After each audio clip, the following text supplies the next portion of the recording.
So here we are. Welcome to CBSN Minnesota Morning Update. Here's your forecast for today. 100% chance of beautiful sunrise. Gorgeous temperatures today. We're going to be up to right around 70 degrees or so. Yeah. Yesterday was it was almost hot yesterday. It was like, it was 79, I think. Yeah. Really warm. So today a little cooler, but still like way above average. Things start to change tomorrow. We'll be watching for rain to come in. Temperatures will settle in the 50s for the MEA break, which is, well, it's right around where it should be, right? Very good. All right, let's talk about this. Kanye West is no more. Yes, here in the land of Prince, we have a special affinity to artists who change their names, and Kanye has changed his new name is Ye.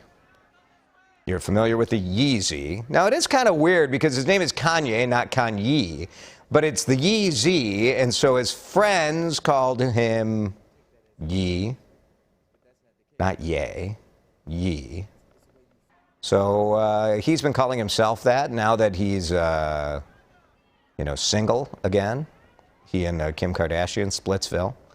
So I do think Kim Kardashian was sort of keeping him on the straight and narrow, relatively speaking. And now that she's gone, Ye is out. So here's our question for you. If you could change your name to anything, what would you change it to? If you were a Kanye-style artist and you had the opportunity, maybe it would be a symbol, maybe it would be an emoji. Let us know if you could just change your name to anything. What would that name be? And we will read through your comments in a couple minutes. So I'm looking forward to that. Just a couple weeks before a key election for the city of Minneapolis, an election that brings up the question of what to do with policing in the city. The police department is in the budget process, and so they're saying we need more money because we've lost nearly 300 officers over the last year and a half. 130 are patrol officers, and that the chief says it's like losing a whole precinct. The number of police on the streets right now, the chief says, is the lowest he's seen in decades. Now, what you do with that information as far as your vote is maybe it's a different question. Maybe it's the same. The city is dealing with a spike in violent crime, and we're not making the link saying fewer officers means more crime, but it does mean that there are fewer people to respond. Homicides up 114%. More gunfire, and that's looking year to year. I mean, you can look at larger trends, but either way, I think most people agree that crime is up. Robbery, arson, aggravated assaults, all of that up. And this affects real people. The chief says 87% of those impacted by the increase in crime are people of color. We are failing these communities. Feel like we live in a different planet. That means all crimes, almost all crimes, are people of color. And we hear argument about numbers and the budgets, but obviously there's a real issue here. We have to look at the bigger picture. What are we doing to save, people of color, Black children, Black families? So that's one of the city council members. Police Chief Madera Arredondo called the trend a crisis that's unconscionable. He's asking for 27 million more dollars to fund the department through 2022. So the question on the ballot, it's hard to separate it from what's going on in the city right now in terms of crime. But the people who say we should overhaul the police department by replacing it with a public safety department point out that all of this reduction in officers has happened under the current system. So they're saying this is evidence that we need a new system, that the police department as is not functioning. Of course, the chief and the mayor are arguing that you can reform the police department, but that you still need to keep a police department in place. So that is the debate playing out in Minneapolis. Minnesota Governor Tim Walz just this morning announced he is running for re-election. Tim Walz is the state's 41st governor. He was elected in 2018. Not a surprise that he's running again.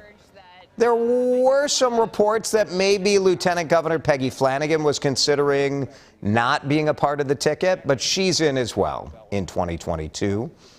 Both the governor and lieutenant governor say the One Minnesota campaign they ran on initially is still their focus, but they would like to, improve police training and accountability, focus on jobs. So we'll be covering this throughout the day. A number of Republicans have stepped up to run and try and run against Tim Walz.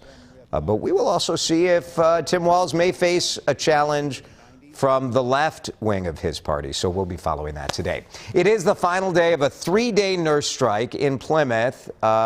These nurses work at West Health. And this is right off of 494 in Plymouth. They've got an ER and an urgent care there. 50 nurses went on strike on Sunday.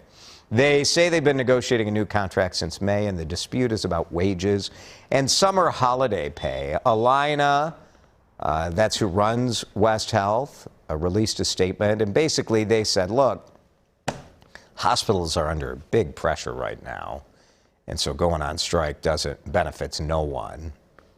So that's kind of the Alina statement right now. West Health ER and urgent care stay closed until tomorrow morning. Alina says patients who need those cares, they'll direct them to other care sites, and there are other hospitals in the area. In an effort to get more teenagers vaccinated, there is some big money. I wonder what people think about this. Any 12 to 17-year-old who starts and completes their vaccinations between now and the end of November will get $200, and they'll be entered to win one of 5 $100,000 college scholarships. We think some of these incentive programs at least generate buzz around it, and that gets people talking about it and getting it done.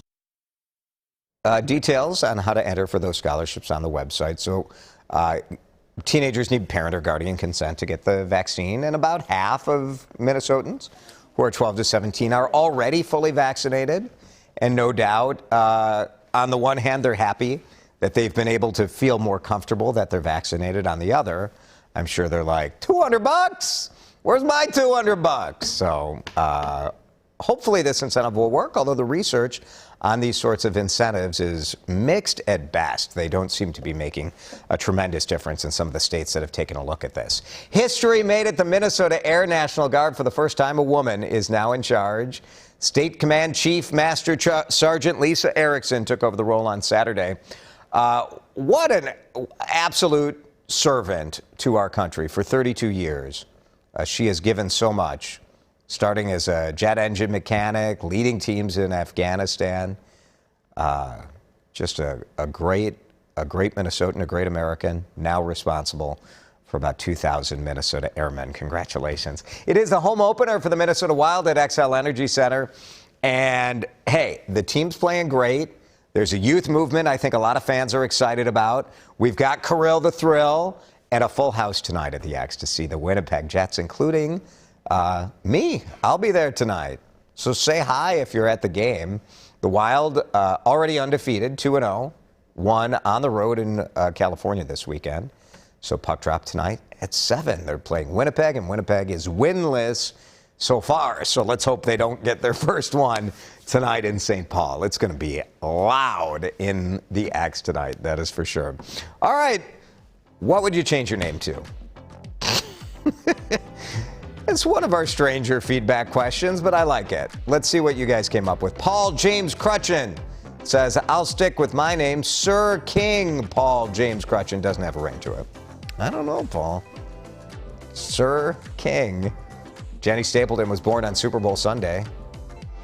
Could have been Terry after Terry Bradshaw or Roger after Roger Staubach. I'll stick with Jennifer.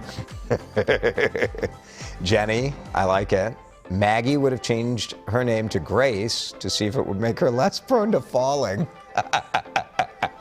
You know, if your name is Grace, like, isn't there extra pressure for you to not be like a klutz? Or do you just like revel in the irony of the fact that your name is Grace?